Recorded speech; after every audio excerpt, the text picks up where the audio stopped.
Good afternoon, dear friends.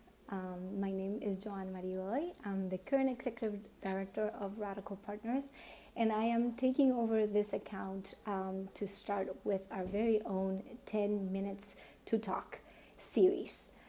So, for those of you who follow the 10 Days of Connection, the 10 Days of Connection is an initiative that happens every May, and the idea is to connect locals across lines of difference, whether that's Democrats and Republicans, whether that is Muslims and Jews, to come together and unite in their shared humanities, and to have some of the hard conversations sometimes that we need to have in order to agree to disagree, and to eliminate discrimination and hate out of the equation. So this year we had 10 topics that we focused on, and then we had more than 70 connection experiences that happened from May 1st to May 10th, and we had more than 150 organizations that joined in to host these connection experiences and build bridges, and break silos across not only Miami, but the world at large. So today we're going to start talking about religion. For those of you who are following the news, we know that there are either some international conflicts, either harder conversations that happen sometimes between religion. So today, we're just going to address that taboo topic with a world-class, I would say, guest that's going to join us today. His name is Iqbal Akhtar. So I'm going to invite him to join. Bear with us as we figure out the logistics, and we're going to hear from him. What is he doing to unite people across the lines of difference when it comes to religion? So let me send a request here, and we're going to wait for Iqbal to join us. All right. Aha, there you are. Yeah. Hi, Joanne. How are you doing? Hi. I think it's fair for us to start admitting that this is the first live ever in your life. That's exactly correct. Yeah, that's And the first right. So live thank you for for having me. 10 days.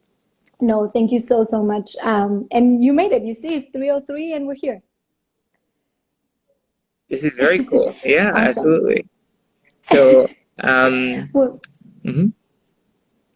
go ahead. I think our audio is a little delayed, so I'm going to be more Oh, okay, patient sure. in the So just interactions. to yeah, introduce myself.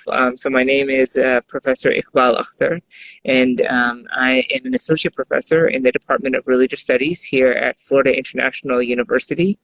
And I teach the study of Islam. I also am part of the Jain Studies program here at FIU. And we do a lot of interfaith events, not just here, but also with the East West Foundation that we have in Brownsville, which is in Miami. It's in a historically Black part of Miami. So there are a lot of different projects that we do in terms of trying to support different communities and bring resources and connections between different faith communities together. So you know that I'm already a fan of yours, right, Iqbal? And it's important to recognize like the many hats that you wear at FIU, at the foundation. I know that you have some other volunteer projects on the side, but then this common thread of working with the interfaith communities, and how heroic you are by doing that, and also having great relationships with different leaders from different religions, which is rare. I don't know how familiar you are with that concept. So why don't you tell us about the connection experience that you hosted this year? And I'm just going to add here, Iqbal, that it's the fourth year that you've been doing this, That's and you always come through with something better. So tell us, what was this year's connection experience about, and why did you decide to host it? Well, thank you so much. I mean, Jaya, I mean, the work that you do is amazing with Radical Partners and the 10 Days of Connection. I mean, you guys are singularly sort of changing the face of Miami, and sort of really bringing people together. So I'm very honored to be part of it. This year, I think what we decided to do is that it was again during the month of Ramadan, which is the month of fasting in the Muslim calendar, and it's a time for reflection. It's a time for taking things slowly and trying to understand what our blessings are in life and how we can help other people. So those are kind of some of the main ideas, and also thinking about how can we be in a better accordance with, you know, our faith and in our relationship to God. And so what we did this year is I had students and colleagues from different faith communities talk to us about fasting within their own tradition. So we had, of course, the regular Jewish and Christian scholars, but we had scholars from the Jain tradition as well. We had a scholar who had worked in Haiti and is from Haiti, talking about the voodoo tradition in Haiti. So just trying to bring in various different perspectives, and fasting basically at the core is just about not eating, but that not eating can change the way that you see the world. It can change the way that you relate to other people, and it can give you a deeper spiritual insight into the world around you. So it's a very profound thing, and even now modern science is saying that's probably a good thing for your health too. It was impressive. I have to confess, seeing all these leaders coming together to talk about a topic that's so similar in these religions. So I'm very curious for the audience to hear why did you do it, Iqbal? Like, why did you decide to bring all these different people together to talk about fasting? Well, I think that one of the things that we see even in America right now, as it becomes more politically divided and everyone is in their own tribal sort of way of thinking about the world, is that in reality we're all humans and there's so much that connects us. And religion is ancient, that goes back to the beginning of humanity, and it's something that really has the power. I mean, it has the power to divide, but it also has the power to connect us all. And so that's kind of what I wanted to do, is kind of use faith as a way of helping to redevelop American civil society, and also just to develop skills that unfortunately in our very distracted lives we don't have, which are things like empathy, which are things like patience and listening to other people. So these are really important skills that are not just important for us in a society, but it's actually as individuals in terms of how we can become better people, in our relationships with our partners, with our children. There's so many ways that sort of being thoughtful, slowing down, being kinder to other people can make us better as individuals and a society. So that's kind of why I thought it was important to highlight this one aspect of religious practice. So thank you again, Iqbal, for hosting Sure. that. And I love how you say that in the end, you kind of expected that all the participants got out of there with more empathy, right? And we hear that word very often. So if we would have to bring it down to a day-to-day thing that the people that attended and the people that are listening to you could get out of this conversation, like, what would that be? Would it be nicer to someone? Would it be listening to someone? Like, what would that skill be?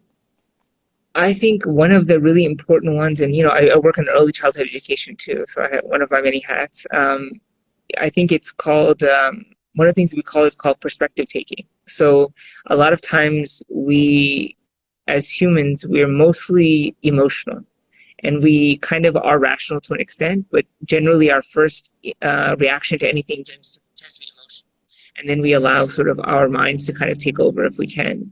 And so one of the really important things is called perspective taking. It's really being able to, as you go through the day, you kind of try to put yourself in someone else's shoes, right? So if someone is angry towards you, being able to take a step back and saying, look, this anger probably doesn't have anything to do with me. It's probably there's something going on in that person's life, right? And so that allows you not to transfer someone else's anger into you and then you transferring that anger to other people, right? Mm-hmm. So I think that that's kind of one of the things that empathy allows us to be able to do, is really to understand the difficulties of other people's lives and to be able to be aware of how blessed we are in our lives. We have so much to be grateful for. Our families, the food we have, the shelter. There's just so many things that people don't have in so many parts of the world. And so as we focus on what we have, we can develop the patience to deal with other people and to be able to bring that sense of generosity and kindness in our interactions with everyone around us.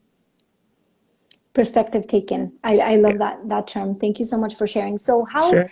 Let's start moving into what can people do after Sure. they listen to you. So how can we keep these connections and conversations going when it comes to interfaith perspectives?